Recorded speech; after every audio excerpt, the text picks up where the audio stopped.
The moment I stepped through the door of their home, I felt the familiar ache of anticipation mingled with hope. My son had just undergone surgery, and I had come to care for him, to offer the comfort only a mother's presence can provide. The house was quiet, save for the soft hum of the television in the living room and the occasional creak of the wooden floor beneath my feet. I had packed a small overnight bag, ready to stay as long as needed, ready to be the anchor in a storm I knew he was weathering.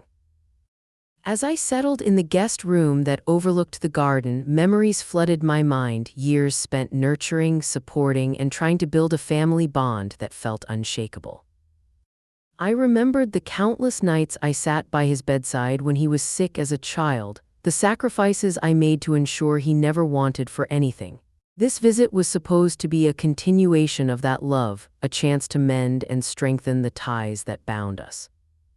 But beneath the surface of this quiet house, tension simmered like an undercurrent, subtle yet undeniable. It was in the way the rooms felt colder, the way conversations paused a little too long before words were spoken.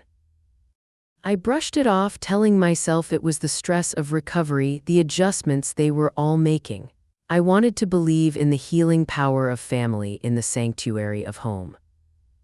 That night, after making sure he was comfortable and had everything he needed, I sat quietly in the living room, the soft glow of the lamp casting long shadows on the walls. My son was dozing on the couch, an ice pack resting gently on his forehead. I watched him with the tenderness only a mother could feel, my heart swelling with a mix of pride and worry. I thought about the years of care I had poured into this family, the countless times I had put their needs before my own. Then, just as sleep began to claim me, his voice broke the silence. It was barely a whisper, but it cut through the stillness like a jagged blade. "You should go back to the nursing home." The words hung in the air, heavy and sharp, as if they carried the weight of years of unspoken resentments and hidden truths. I blinked, unsure if I had heard correctly, but the quietness of the room confirmed it. Those words were real, and they were meant for me. A cold wave of disbelief washed over me. The son I had raised, the boy whose scraped knees I had kissed, whose tears I had wiped away, was now telling me I didn't belong here. The place I had always considered home, the family I had devoted myself to, suddenly felt alien and unwelcoming. The shock was so profound that I could barely move, my body frozen in a mixture of hurt and confusion. I wanted to call out, to ask why, to plead for an explanation, but the lump in my throat silenced me. Instead, I sat there, stunned, the harshness of his words echoing in my mind. "Go back to the nursing home." The phrase repeated itself over and over, a cruel mantra that shattered the illusion of security I had clung to.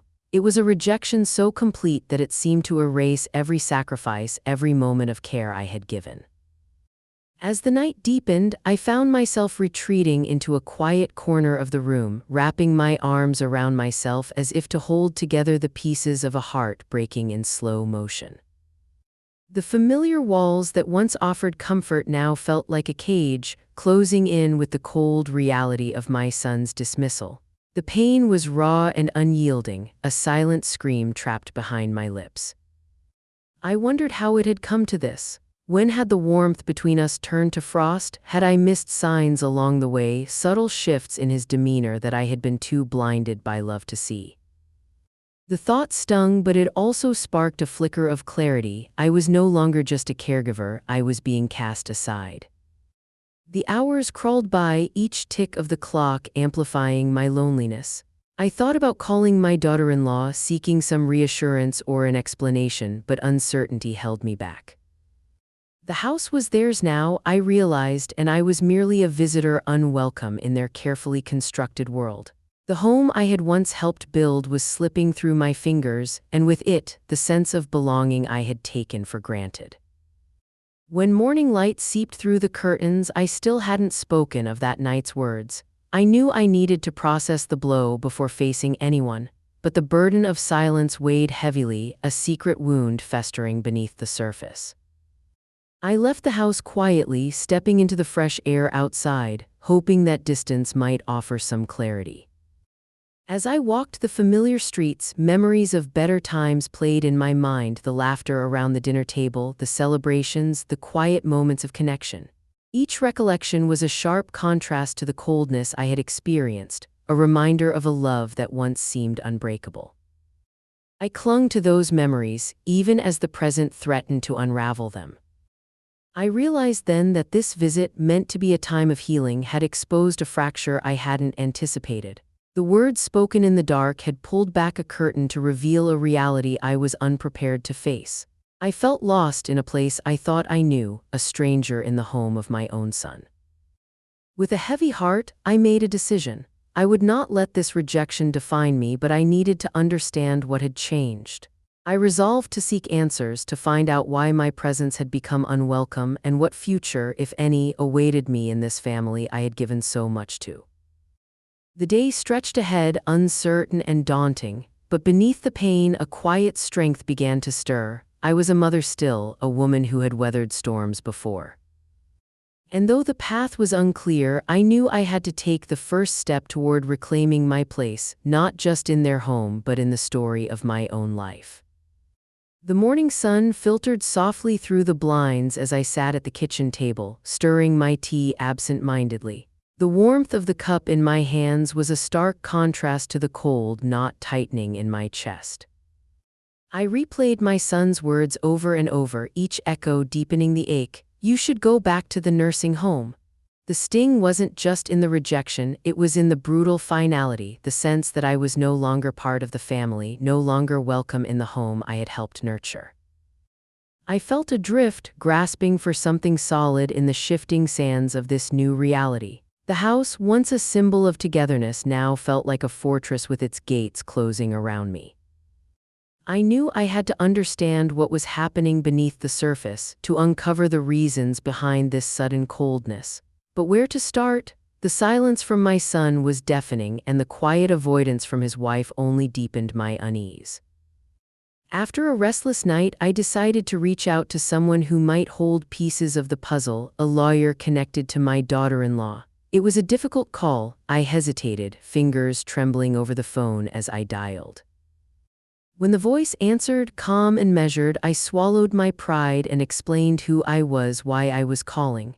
There was a pause, a brief hesitation, and then she spoke carefully, as if weighing every word.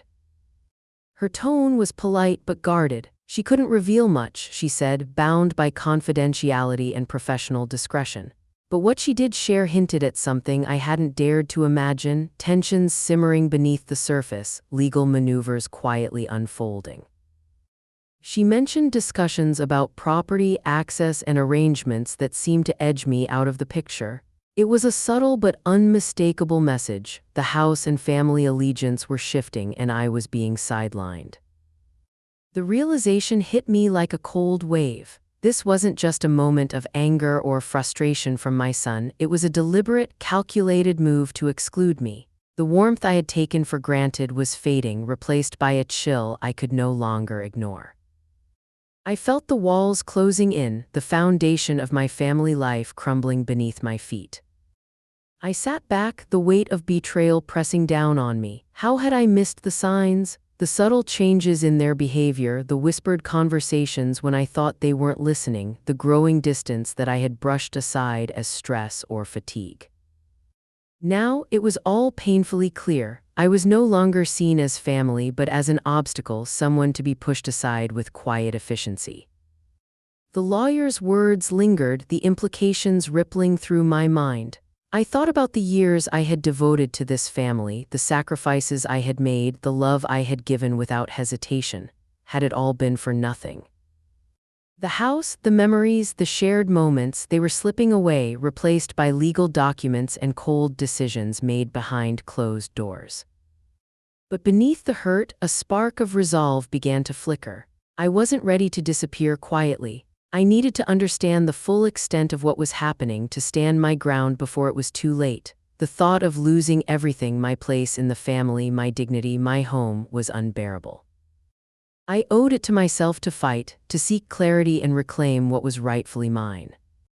I started piecing together what little information I had, reaching out discreetly to others who might know more. Friends, distant relatives, anyone who might shed light on the situation. Each conversation was a thread weaving a picture of exclusion and secrecy that I hadn't anticipated. The house was more than just bricks and mortar, it was a battleground for control, and I was caught in the crossfire. As days passed, I found myself retreating into reflection. I thought about the countless times I had opened my heart and home to them, the meals prepared, the hospital visits, the endless support I had provided. And yet, here I was treated like a stranger, an intruder in the very space I had helped create. The emotional toll was immense. I wrestled with feelings of anger and sadness, betrayal and confusion. The family I had believed in seemed to be unraveling, and I was left to pick up the pieces of a shattered trust.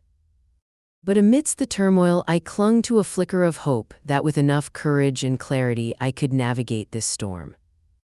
I began documenting everything, the conversations, the moments of coldness, the subtle exclusions. I knew that if this was to be a battle, I needed more than memories and feelings, I needed evidence.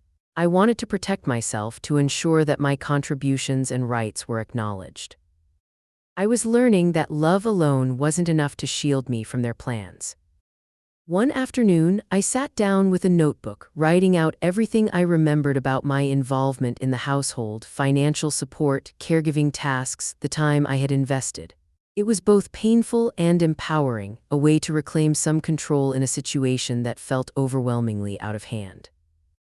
I realized that I had been silent for too long, allowing their actions to go unchallenged. The lawyer's words echoed in my mind. There are discussions about restricting your access. The finality of that statement propelled me forward. I wasn't just fighting for a house or possessions, I was fighting for my place in my son's life, for the recognition of the bond that had once seemed unbreakable. Late at night, when the world was quiet, I imagined the conversations that might come. I rehearsed the questions I needed to ask, the truths I needed to hear. I knew the path ahead would be fraught with pain and confrontation, but I also knew that silence was no longer an option. I had to face the reality head-on. I resolved to seek legal advice for myself, to understand my rights and the steps I could take. It was a daunting prospect, stepping into a world of contracts and courtrooms, but I was no longer willing to be a passive victim in my own story. I needed allies, guidance, and a plan. The house remained the same on the outside, warm sunlight streaming through the windows, the scent of familiar meals lingering faintly in the air. But inside, everything had changed. The walls echoed with absence, with the unspoken rift that had grown too wide to ignore. I felt like a ghost wandering through memories, searching for a place to belong. Yet, even as doubt gnawed at me, a quiet determination took root. I had given so much to this family, I deserved to be heard, to be seen, to be respected. The journey ahead was uncertain, but I was ready to take that first step toward reclaiming not just a house, but my dignity and my right to be part of the family I had loved so fiercely. With that thought, I picked up the phone again, this time to find a lawyer of my own. It was time to stop wondering what was happening behind closed doors and start fighting for the truth. The moment I stepped into my attorney's office, a strange mix of dread and determination settled over me. The walls were lined with bookshelves heavy with legal tomes, the air thick with the scent of aged paper and quiet authority. I clutched the folder I had prepared over the past days, a collection of notes, receipts, and the little evidence I had gathered, and placed it on his desk. Mr. Dalton looked up, his eyes kind but perceptive, as if he could see the weight I carried even before I spoke. "I need to understand what's happening with the house," I began, my voice trembling slightly but steady. "My son and daughter-in-law, I think they're trying to push me out. I overheard something, and a lawyer connected to them hinted at legal moves to restrict my access. I don't know what to do."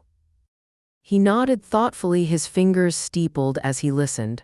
"This is serious," he said quietly, "but not uncommon in family disputes, unfortunately. Tell me everything from the beginning." I recounted the night of my son's surgery, the chilling words he muttered, and the cold distance that followed. I shared my conversations with the daughter-in-law's lawyer and the suspicions that had grown since.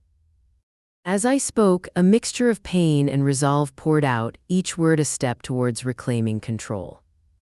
Mr. Dalton leaned forward, his expression grave but professional. From what you've told me, it sounds like they've initiated proceedings to limit your legal rights regarding the property and possibly your involvement in your son's care. We'll need to obtain any formal documents they've filed and review them carefully.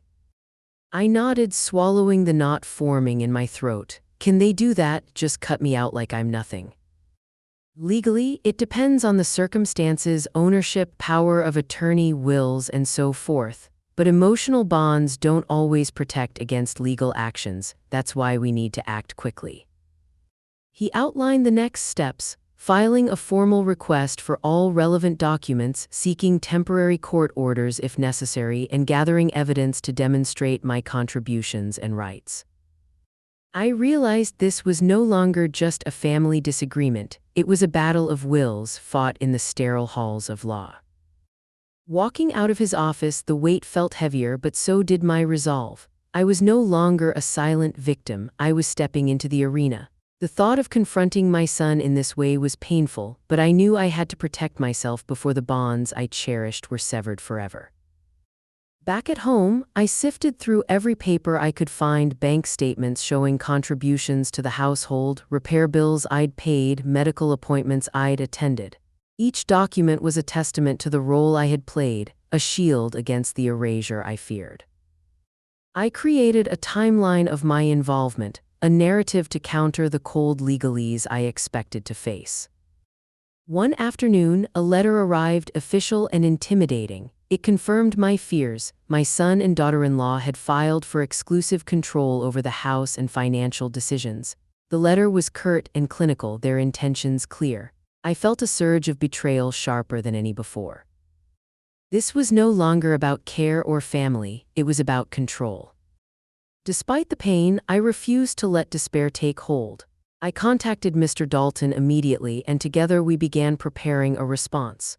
We would argue for my continued access and involvement, not just as a legal matter, but as a recognition of the years I had invested in this family. I realized that this fight was about more than property, it was about respect, dignity, and the refusal to be erased. The days that followed were a blur of phone calls, meetings, and legal jargon. Each interaction chipped away at my confidence but also steeled my determination. I was learning to navigate a world I had never wanted to enter, discovering a resilience I hadn't known I possessed. Then came the hardest part, facing my son. The lawyer arranged a meeting in a neutral space, a conference room that felt cold and impersonal. As I sat across from him and his wife, the distance between us seemed vast and unbridgeable. His eyes were guarded, his demeanor distant, a man who had already made his choice. I spoke calmly but firmly, laying out my feelings and the facts of my involvement. I told him how his words had cut me to the bone, how the legal actions felt like a betrayal of everything we once shared. I demanded acknowledgement not just of my contributions but of my place in his life. He responded with silence at first, then a cold explanation about wanting to simplify matters to protect their own future.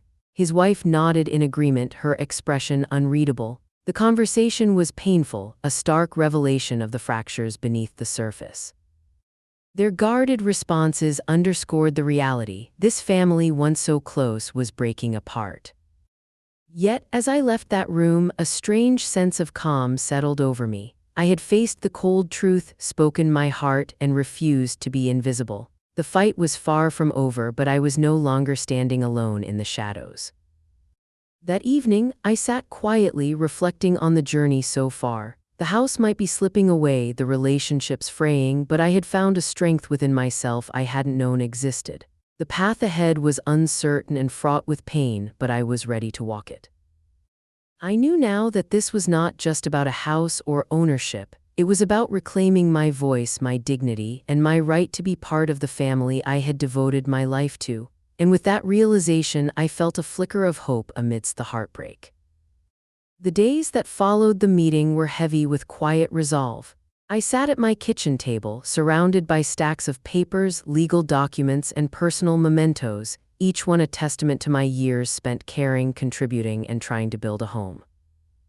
The weight of their cold dismissal had not lessened, but something within me had shifted. I was no longer willing to be a passive observer as my place in this family was stripped away. I began the meticulous task of gathering evidence, bank statements showing the bills I had paid, receipts for home repairs I'd arranged, photographs of family gatherings where I had been the one keeping the peace. I documented every hospital visit, every meal prepared, every moment I had devoted to my son's care. Each piece was a silent declaration: I belonged here. This was not just about property, it was about respect and acknowledgement.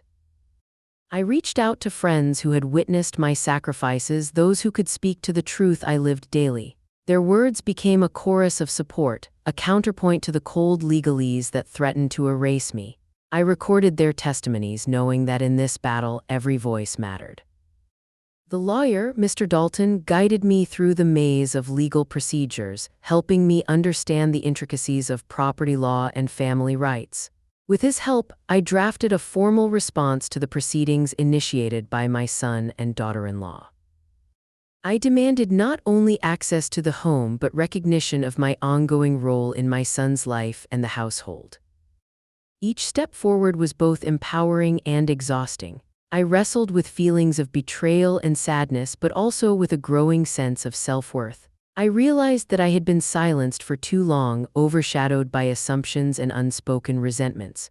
Now I was reclaiming my voice. The quiet mornings became moments of reflection and planning. I rehearsed conversations I would need to have, questions I would need to ask, and boundaries I was determined to set. I knew the path ahead would be fraught with confrontation, but I was preparing myself to stand firm. One afternoon, as I reviewed the documents, my phone buzzed with a message from a distant cousin who had heard about the situation. She offered to connect me with someone who had faced a similar family dispute and had successfully navigated the legal challenges. The gesture felt like a lifeline, a reminder that I was not alone in this fight.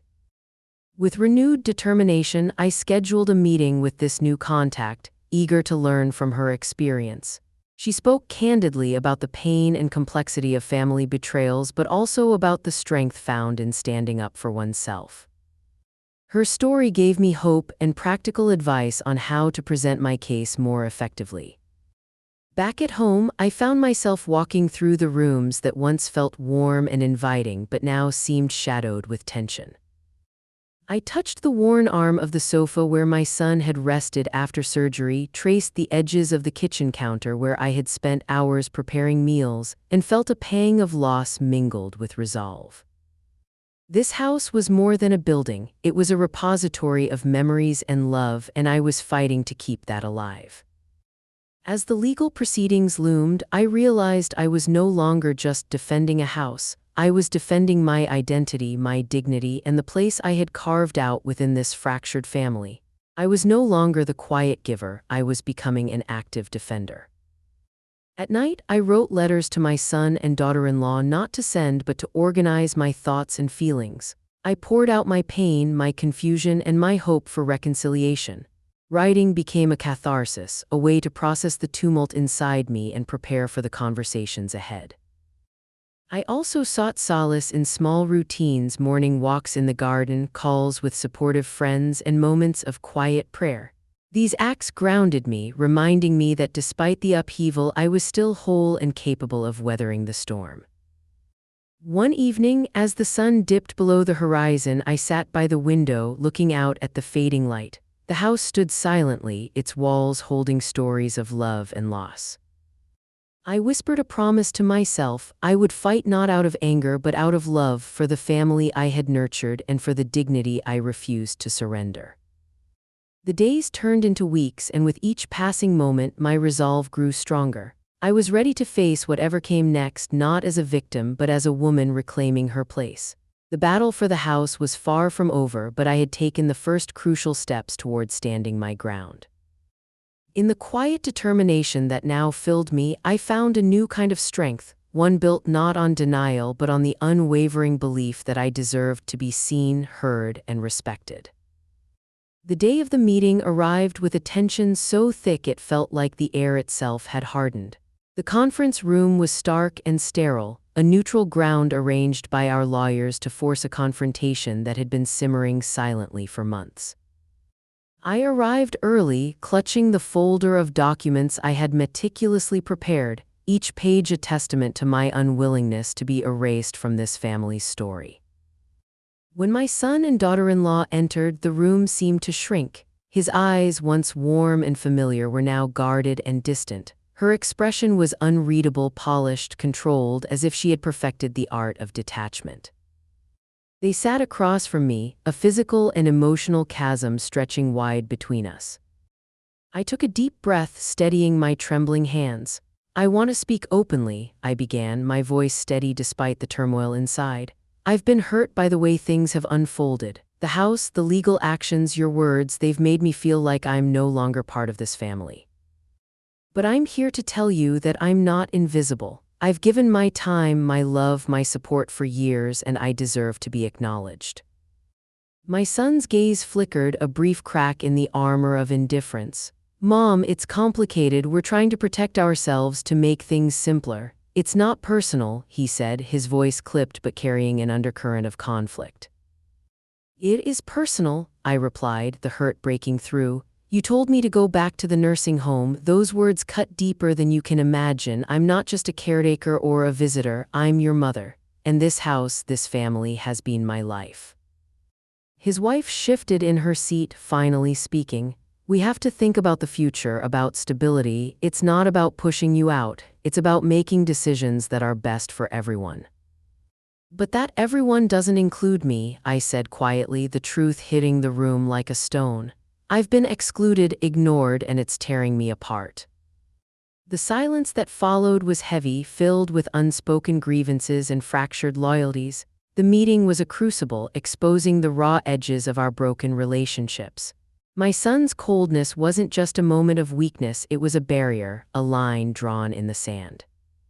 His wife's guarded responses revealed her role as both protector and enforcer of this new order. Despite the pain, I refused to back down. I laid out the evidence of my contributions, the bills I had paid, the care I had provided, the emotional labor that went unseen. I demanded respect, acknowledgement, and a place in the family that could not be denied by legal documents alone. Their responses were measured, defensive, but beneath the surface I sensed unease. My words had pierced the veneer of control, forcing them to confront the reality of their choices. The meeting ended without resolution, but with a clarity I hadn't expected. This fracture was real, deep, and painful. Walking away from that room, I felt the weight of loss settle over me, but also a strange sense of liberation. I had spoken my truth, laid bare my heart, and refused to be silenced. The family I had known was changing, perhaps irreparably, but I was no longer passive. In the quiet that followed, I found space to reflect on what had transpired. The confrontation had exposed the fractures, but it had also ignited a fire within me, a determination to fight not just for a house but for the dignity and respect I deserved. I realized that while the walls of the home might separate us physically, it was the emotional distance that I needed to bridge or at least acknowledge.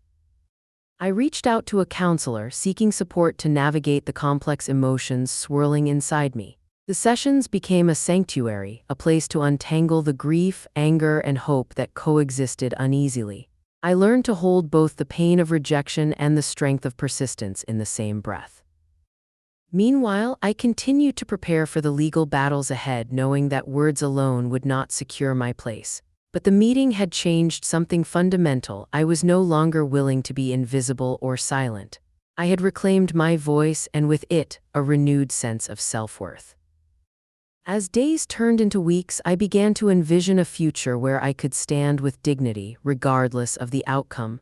The confrontation had been painful, a painful reckoning with the reality of fractured love, but it had also been a necessary step toward healing.